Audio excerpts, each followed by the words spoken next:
Yeah, good afternoon, everybody.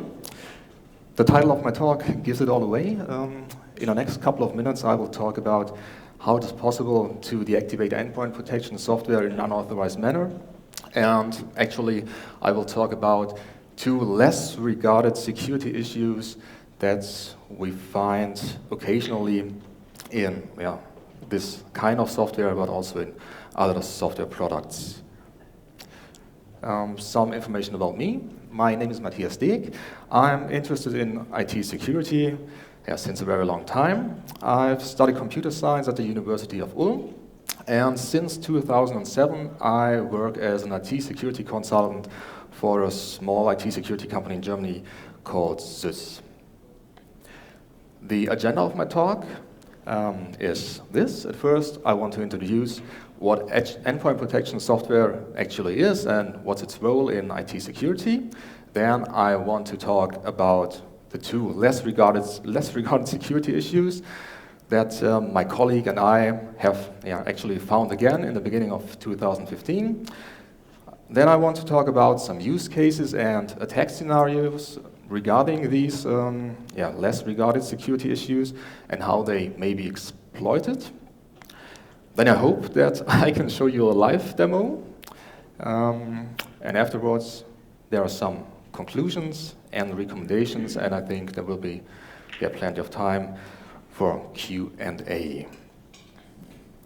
So when I talk about endpoint security software in this talk, I think of something like this, as you can see here in this picture. So endpoint protection software is actually software that is running with higher privileges on endpoint systems.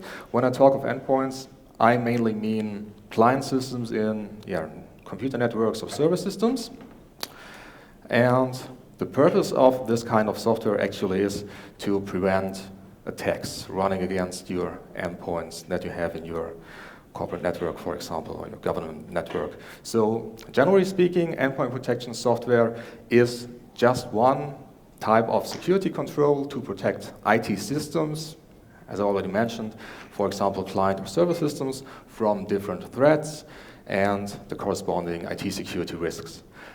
Typical features of endpoint protection software products are antivirus and malware detection. So the classic antivirus software that's running on client and server systems is a type of endpoint protection software, but endpoint protection software nowadays also has many more features than only antivirus or malware detection. There is, for example, application control, so you can do application whitelisting, where you can define that only specific application or software is allowed to actually run on a specific client or server system. You can also do device control.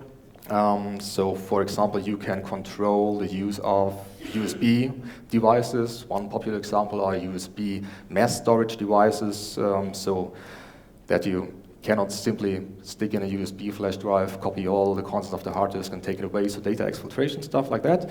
Or another popular device control issue is still FireWire. So all the devices still have a FireWire built in, or you can extend the FireWire devices by PCMCIA or ExpressCard, and there are still some attack scenarios where you can use FireWire rather well. And endpoint protection software also has firewall functionality built in most of the products in order to protect your system from network-based attacks, or to contain an ongoing attack that just started on your client system and you want the malware to contain on the system it's currently running and prevent network communication to other systems, that it just cannot spread that easily, for example. Okay, and what my talk is mainly about is the password protection feature of some endpoint protection software products. And password-based protection is actually implemented to set restrictions on different management functionalities or all features that are provided by endpoint protection software. And this protection is implemented in order to reduce the risk of unauthorized or unintended changes in the functioning of the endpoint protection software. So if you think of a corporate network, you don't want everybody to change the firewall rules on Endpoint or antivirus updates or stuff like that, and that's what the password protection is actually for. And yeah, restricting administrative access generally is a good idea, especially when it comes to security, because when everybody can change anything on a system, well, there mostly is no security at all. And in order to access and use protected management functionalities of endpoint protection software products, you usually need a password. So what we have here are password-based authentications because they are the most simplest to implement, and the most manufacturers of this kind of software do it this way. And in this talk, I will present software products of 3 different vendors, Kaspersky, Panda, and Bullguard, where we have found some security issues. Yeah, and here's an example of Kaspersky Endpoint Security 10 and the password-based protection and how you can change the settings and either protect all operations or selectively only some of the operations. And this protection should prevent, as mentioned before, unintended or unauthorized changes to the software at all. Yeah, and now I want to talk about 2 less regarded security issues. Yeah, the security vulnerabilities I will present here are not big ones, so it's no remote code execution from anywhere on the world, but locally exploitable security issues. And that's why they are less regarded, but in my opinion, they should get more attention, because in some attack scenarios, the exploitability of these less regarded security issues make the difference. And the 2 less regarded security issues I want to talk about are first, authentication bypass vulnerabilities, and second, the insufficient protection of user credentials. And concerning authentication bypass vulnerabilities, I especially talk about local attack scenarios in non-network software features, for example, the management of locally installed software products, like in this case for the endpoint protection software.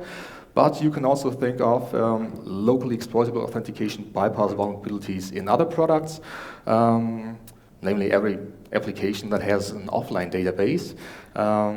So one popular example are password safes or password vaults, where you have a synchronized database locally. And if there are any issues concerning the authentication, yeah, it actually is a critical security issue. Yeah, and the second security issue I want to talk about is insufficient protection of user credentials, and there are actually many ways you can insufficiently protect user credentials in software. For example, storing them as clear text passwords. That is not recommended for obvious reasons. Or you can use cryptographically weak one-way hash functions without assault, because this also helps an attacker in some attack scenarios to profit from an exploitable condition. Or the use of symmetric cryptographic ciphers with a single hard-coded key for all installations. So yeah, if the manufacturer has only one symmetric cryptography implemented, or only one cipher implemented in his products, and he uses one key for all installations all over the world, an attacker has to do the work one time, and he can exploit this security issue every time he sees it. And once there is a tool available on the internet, an attacker don't even has to have the capabilities to do the analyze by himself. He just uses readily available software and exploits it. And another common issue concerning insufficient protection of credentials are world-readable password information. This means that concerning IT system, for example, a client system, everybody who has access to this system is able to read the password information, no matter if it's clear text or it's encrypted or obfuscated in any way. But that's also a security issue. Okay, so now some details about the authentication bypass vulnerability in this talk. An authentication bypass vulnerability allows an attacker to access and use functionality of a system without completing a required authentication step in the intended way of the actual programmer or the manufacturer. So concerning password-based authentication mechanisms, being able to use an arbitrary password, for example, or no password at all in order to log into a system is a classic example of this vulnerability type. And there are different root causes for this vulnerability type. For instance, improper input validation, so for example, SQL injection vulnerabilities, or more general, the violation of secure design principles. And for the latter, I have an example here. And yeah, on this slide, there's a security problem we have found in different endpoint protection software products, but it's also in many other products, actually. And it's exploitable if you have local access to the low-privileged domain on the left. So I will shortly explain the scenario here, what's shown on the slide. We have actually two processes, one on the left, here named product service, running with high user privileges in a high privileged domain, as I've called it. And on the right, you have a low privileged user process, here called product UI. So it's for the user interface shown to the user. And this process is running in a low privileged domain with low privileges. So what the service process does is it performs tasks with high privileges, for example, change the configuration of the product, enable features of the product, or disable features of the product. And what the low privileged process does is it shows status information to the end user, it handles user interaction, for example, the UI stuff. And in some cases, it also does user authentication. And that's an obvious one. That's a security problem you can exploit in many scenarios. And that's actually a violation of secure design principles if you do stuff like that in low privileged domain that just does not belong there.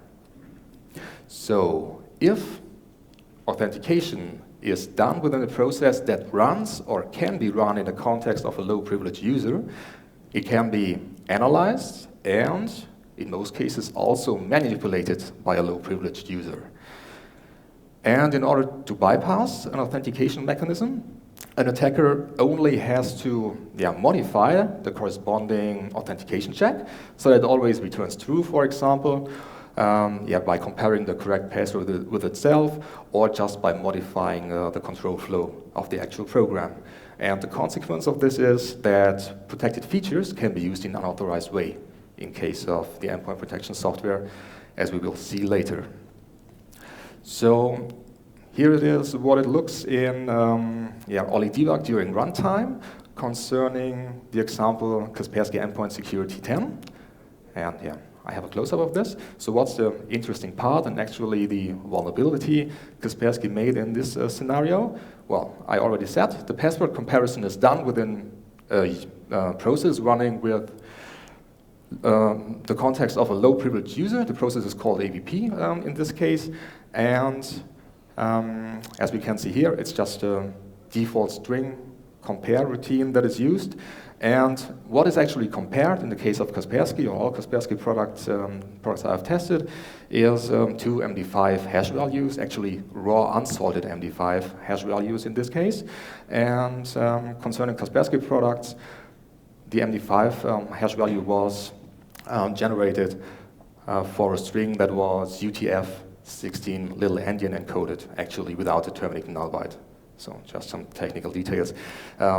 This is important, for example, if someone wants to check the complexity of the passwords and wants to see if the password in use in this scenario, for example, for protecting the management functionality, is in compliance with the corporate password policy. At least that is something I actually do when doing security assessments, and there are also interesting findings. And the next vulnerability, that's also less regarded and underestimated, is the insufficient protection of user credentials, and this can also be exploited in different ways. And one example was actually using MD5 hash values unsalted. So if a low privileged user has access to password information that are not required to perform her task or his task, it is usually a security issue, because we're violating the principle of least privilege. And furthermore, if the accessible user credentials are only protected in insufficient way, it definitely is a security issue, because then the user or attacker or malware actually may benefit from the access and recover password information, for example, or do pass the hash attacks or whatever is suitable in different scenarios. And in case of the Tesla endpoint protection software products, I will talk about here. Password information was both accessible by low privileged users, and it was also insufficiently protected. And the consequences of this is that protected features can be used in an unauthorized way. And here again the example of Kaspersky Enterprise Security 10. But this is true for all the tested Kaspersky endpoint protection products. In this case, the password was stored as raw unsolved MD5 hash value in the Windows registry. Here you can see the actual registry value where you can read it.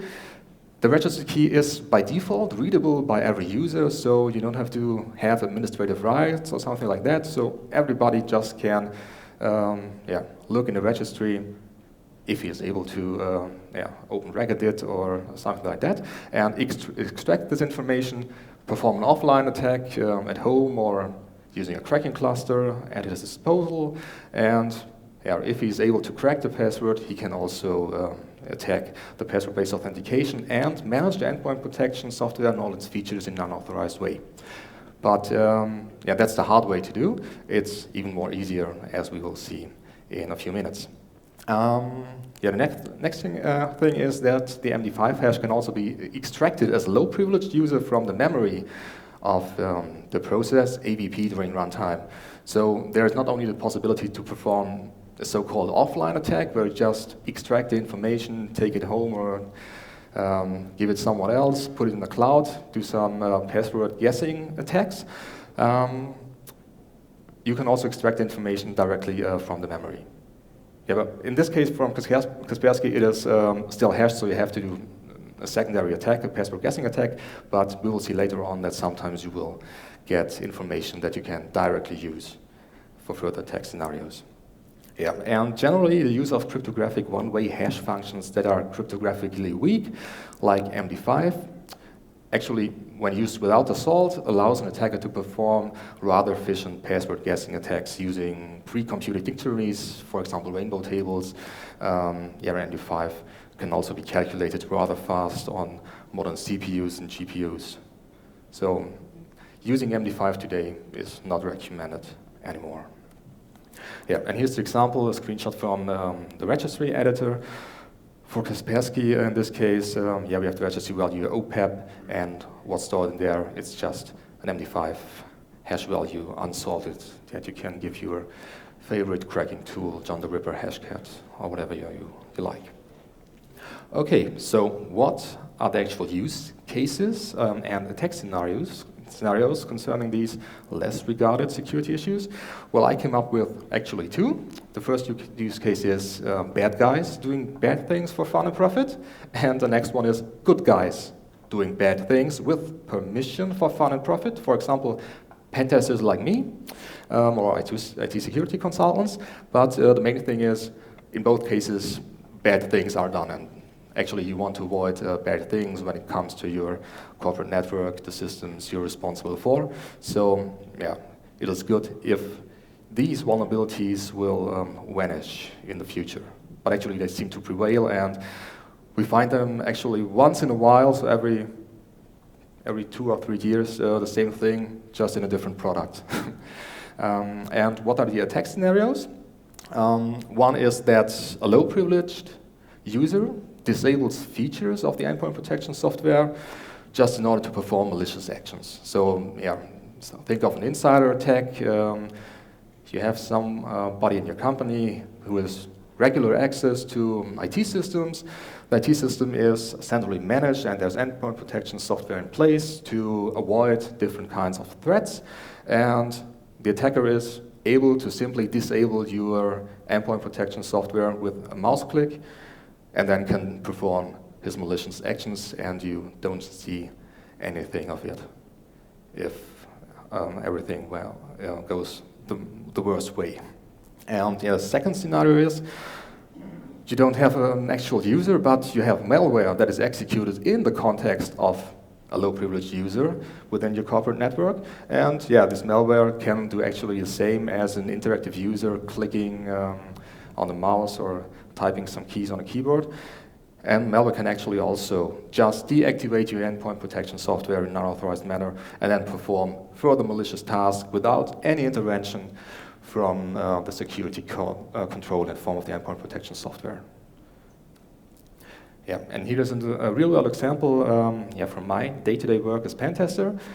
So during security assessments, endpoint protection software can be really annoying for me and all my colleagues, and sometimes it can also be a showstopper, because if we are able to gather credentials by other means, and we are able to access systems, it is just not enough when launching attacks. And state some point. Because the successful login is not a guarantee that you can also extract or exfiltrate interesting information by using interesting tools. So the profit for an attacker, also for me as a pen tester, is rather limited. So sometimes I just cannot take the next step or take the next hop in a network because endpoint protection is stopping me. And that's what it's for, actually. That's a good thing. But because of these less regarded security issues, malware or an attacker is able to just deactivate endpoint protection software features rather simply, and then continue with his malicious tasks. And of course, there's also antivirus evasion techniques, but antivirus evasion can be rather tricky and time-consuming, and I think that deactivating security features completely or selectively, as I want, can save precious time. So, concerning the password protection management functionality, it is also interesting to see, as I already mentioned, if the used passwords are compliant to given password policies. For example, in a company I do security assessment for. And one observed result is that in most cases the used passwords to protect these administrative management features are non-compliant with other active password policies, for example, that are active in the Windows Active Directory environments. So actually the passwords used to protect administrative features are much weaker than the default passwords that are required by every user in the corporate network. And that's, I think, rather interesting and observed very often by me and my colleagues. Okay, and in this table you can see some of the affected endpoint protection software products my colleague Sven Freund and I have tested in the beginning of 2015.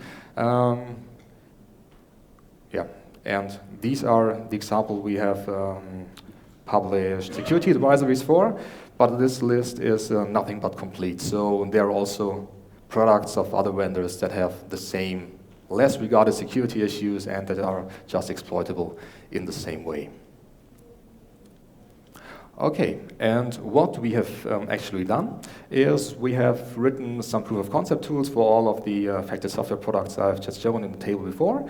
And I just want to demonstrate the security issue in a live demo, hopefully. With the example of Kaspersky Enterprise Security, and here we have written a tool named Unload CAS. And these proof of concept software tool is simply a loader technically with some patching functionality, and it works as follows, following these 4 steps. At first it finds an executable file called AVP in the file system.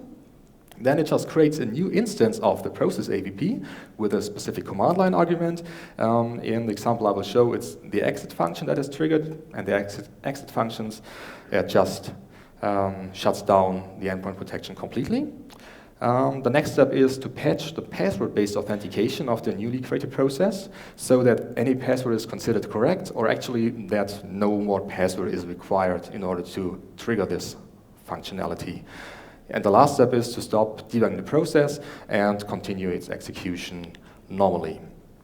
So, On this slide and the next slide, I've shown the most important parts of the source code of the proof of concept software tool, and what the C source code does is just the 4 steps I just mentioned before. So find the executable file, the module, create a new process.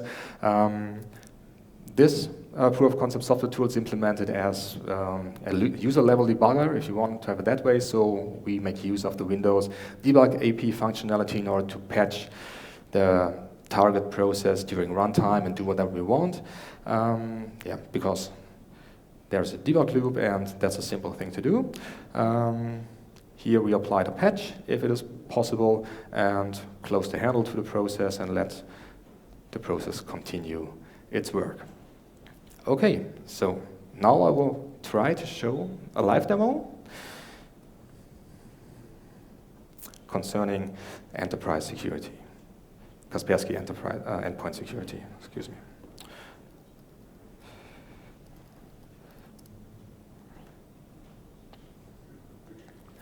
Okay, but what I want to show you first, okay, it's not the full screen, I think it doesn't matter.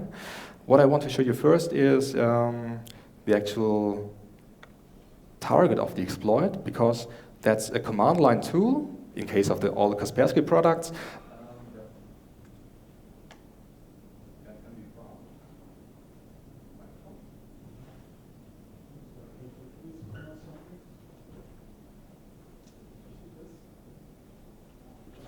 I need my hands.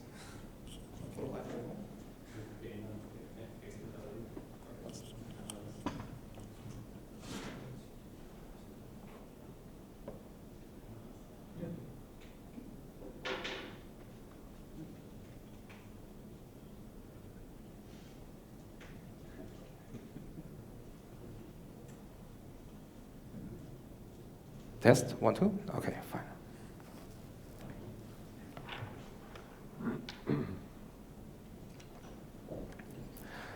Okay, so in case of all the Kaspersky products we have tested, we are always targeting this executable here, or actually the process during runtime, when we started as a low privilege user.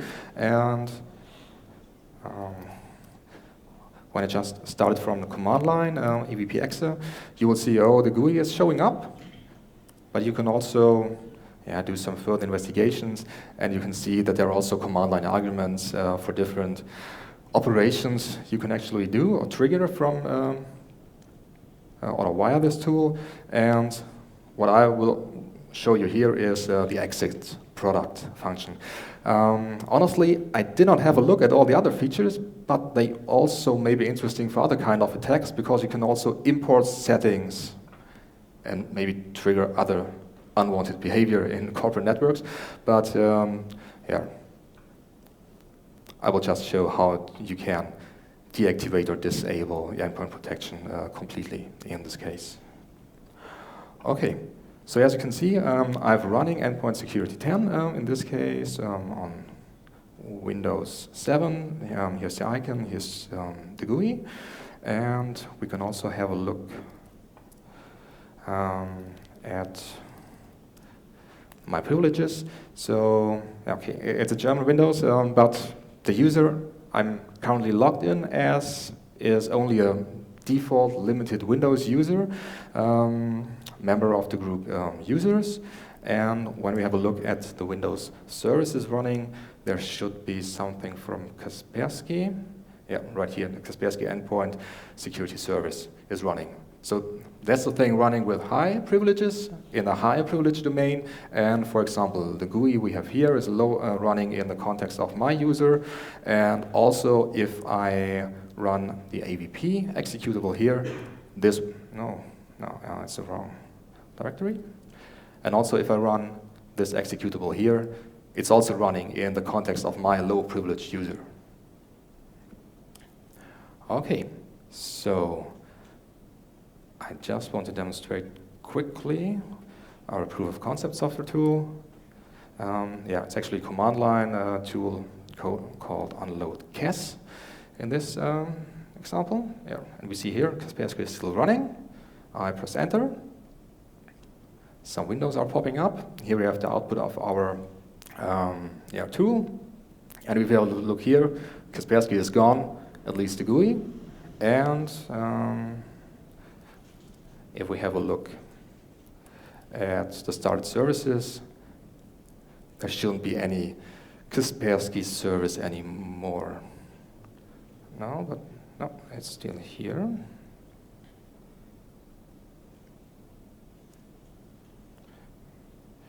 But the protection should be deactivated. Okay. Yeah, I just ran it once again because you cannot find it anymore. Okay.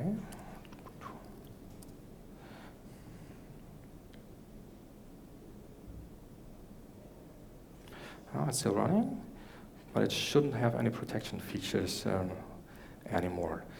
I will start it again. And what I've prepared to show another scenario that is more realistic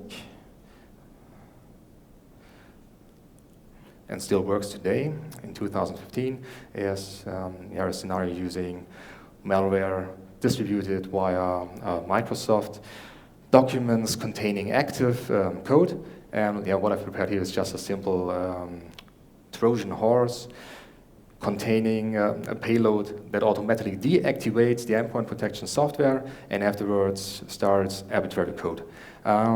It does not start automatically because my system uses default settings concerning macro security for Microsoft Office, and I have to activate it as user manually. But during our security assessments, when we do targeted attacks, we often found that users, if they are presented with a correct or an interesting Word document, they are rather willing to activate active content contained in the document, and then actually bad things may happen. So what we should see now is that Kaspersky is gone again. We should have some messages from here that we should reactivate Kaspersky endpoint security, so some Windows messages. And what I've programmed here is just a proof of concept malware, if you want, so that just says that if you can read this message, it's already too late, because at this point, an attacker of malware actually has arbitrary code execution with the privileges of the currently logged in user. Okay, so this was just a quick demo concerning Kaspersky products. And I have the same as backup here in the slides. So here's the password protected features. So actually, if you want to use the command line interface, you can set a password also via command line parameter password, or you are interactively prompted with a password prompt. But what I did in the proof of concept software tool is I just changed the control flow in such a way that we never will reach this password prompt, and it just deactivates, for example, the endpoint protection using the exit function or stops the scan or whatever you want in an unauthorized way. Okay, and this was just the output of the proof of concept software tool following the 4 steps I mentioned earlier. And the same is also true for other products, for example, of the manufacturer Panda. Works in the same way, but here's an interesting difference because concerning the Panda software products we've tested, we were able to also extract the correct password he's actually asking for from the memory. So here they don't even use hashing, cryptographically one-way hashes to protect credentials that are intended to protect administrative management features, but they just made the password available in a low-privileged user context in clear text. And the same is also true for the BullGuard products we have tested. You can also just patch the password-based authentication as a low-privileged user, as malware, and bypass it in that way, and you can also extract the correct password as plain text. So here, both less regarded security issues I've mentioned earlier. On the one side, authentication bypass. On the other side, insufficiently protected credentials. could be found in these endpoint protection software products, and can actually be used to deactivate security features in an unauthorized manner. Okay, so the conclusion is that this kind of attack is actually possible. My colleagues and I actually do it most of the time when we are doing security assessments of client systems for our customers. It's no new issue.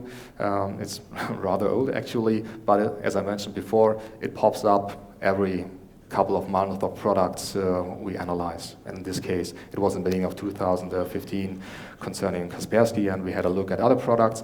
And I also know of some more products that are affected by these vulnerabilities, but I cannot talk about. And security issues like authentication bypass vulnerabilities concerning local attack scenarios should, in my opinion, also get more attention, because in some attack scenarios, they are a crucial step to cause more damage. Because if I'm able to deactivate an endpoint protection software and I was able to get login information from some other source, I can log into a system, deactivate all protection features, upload some interesting hacking tools, for example, Mimikatz or Windows Credentials Editor, dump credentials in Windows Active Directories, and take over complete Active Directory environments, for example. Okay, and another conclusion is that any security-related task should, if possible, performed in a more trustworthy environment. So not in low-privileged user processes where actual malware has access to, or even attacker or malicious users have access to. And coming back to this illustration here, a good idea is just to do user authentication and other high-privileged or other sensitive tasks in a high-privileged user domain in this way. Okay, and here are some general recommendations for people developing software like that, or generally speaking, for all IT security systems. Always consider trust in IT security, because oftentimes IT security is just a matter of trust. So you have to know your trust domains, your trust boundaries, your trust relationships. Another recommendation is do not assume too much, because if you have too many assumptions about an IT system or the execution environment of a specific software component, in reality, there are many assumptions that just don't hold true, and your product may be vulnerable to specific attacks. And another general recommendation is properly protect your password information. Mainly restrict access to password information, whether clear text, hashed, encrypted, whatever, to required users only. Use cryptographically secure standard algorithms with a suitable configuration. So my recommendation here is the password-based key derivation function 2 with up-to-date one-way hash algorithm, many rounds, that just makes it very hard for an attacker who has access to hashed password information to recover clear text passwords. And it's also a good idea in general to follow the principle of least privilege. I know it's hard sometimes, but I think it's worth the effort. Okay, and here are some references. The first is a paper from 2012. It's just about the same topic. Back then I found the same kind of vulnerabilities, less regarded vulnerabilities in OfficeScan of Trend Micro. So OfficeScan was back then also rather easily deactivatable without any further privileges in an unauthorized way. And there are some security advisories we've released this year concerning the software products, the endpoint protection software products from the manufacturers Bulgar, Panda Security, and Kaspersky. Okay, and that's it. Thank you very much for your attentions. And now I think we still have some time for Q&A.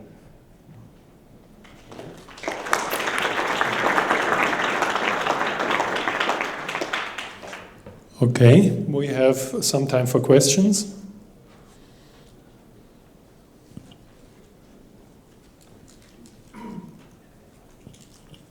some question, yes. You talked about this low privilege process, which is controlling a high privilege process. I mean, is by default is not secure. So any product which uses this construction to control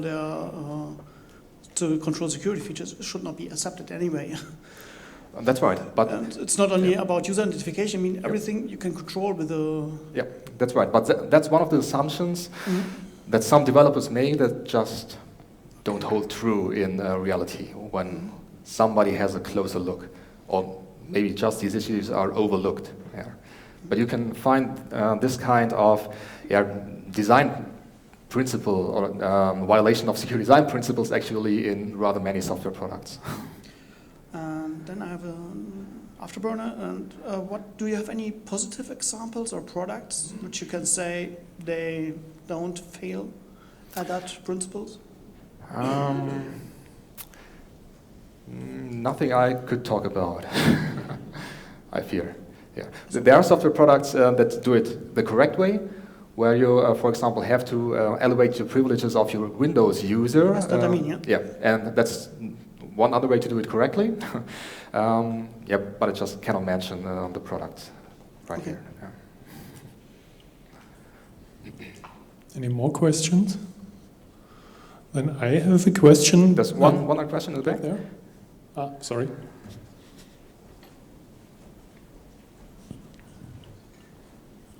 Great talk, thanks. Did you experience centrally managed AV products? They are talking to central servers. Excuse me, I didn't. You talked about locally managed AV products. Okay. Well, in the research we did, or the security assessments, actually, we just had a look at the local authentication features. But you're right, there are also centrally managed endpoint protection software products that do the authentication on the server side, for example, but we don't had a look at these features up to now. Yeah. Why I'm asking is, aren't there any alerts if you deactivate or disable on the server side, if you do that on the local? Sometimes there are, yeah, sure. But then it's a matter of how the people are reacting to these kinds of alarms. And actually in the case of malware, if you just temporarily disable the security control, do your malicious things, exfiltrate the data, the alarm afterwards, you just don't care. If you have the data exfiltrated, the damage is done. Yeah. Pentest is over. Yeah, sad but true.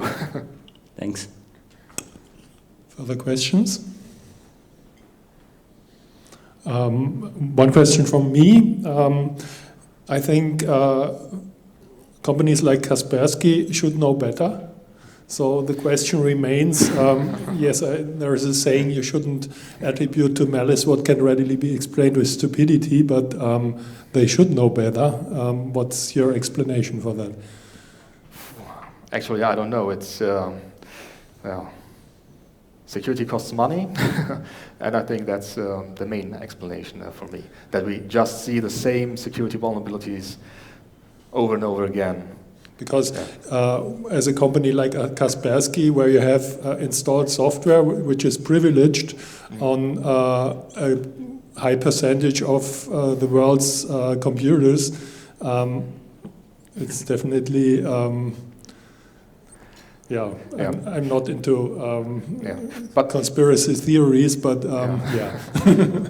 But, and another problem is, as I mentioned in this talk, the security issues I've presented here, they are regarded less, or they are less regarded for a reason because the attack scenarios are rather limited. And Kaspersky, if you follow the news, they also have other security issues they should fix first before. Yeah, they should fix all security issues. And actually they have fixed these issues. We've reported issues in February this year, I think, or March, and they were fixed by October. But they also have other security issues, the big ones, remote code execution, that have also been reported in the last couple of weeks. Yeah. But I don't have an explanation why the software quality actually concerning security features is rather low.